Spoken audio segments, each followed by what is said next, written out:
Les anecdotes de Monsieur Petit. Combien y a-t-il de molécules dans un verre d'eau? Bonjour, je m'appelle Avogadro.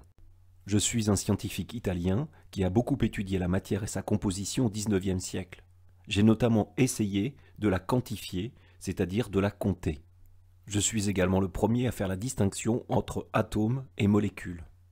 J'explique ainsi à mes contemporains qu'une molécule est une entité chimique constituée d'atomes liés entre eux. Mais assez parlé de moi, passons à l'anecdote du jour.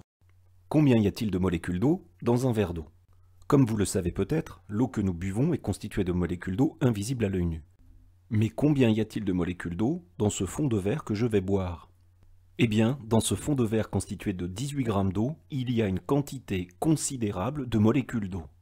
Ce nombre est tellement grand que si nous les faisions apparaître au nombre de 1 milliard de molécules chaque seconde, il faudrait plus de 19 millions d'années pour faire apparaître l'ensemble des molécules d'eau présentes dans ces 18 grammes d'eau. C'est colossal. En effet, ce fond de verre de 18 grammes d'eau contient autant de molécules d'eau qu'il y a de grains de sable sur l'ensemble de la planète Terre. Ce nombre de molécules correspond également au nombre d'étoiles présentes dans tout l'univers. Ce nombre de molécules d'eau présentes dans 18 grammes d'eau, le voici. C'est environ 600 000 milliards de molécules d'eau. Voici l'écriture scientifique de ce nombre noté Na et appelé le nombre d'Avogadro en hommage à mes travaux. Vous rencontrerez régulièrement ce nombre si vous faites des études en chimie.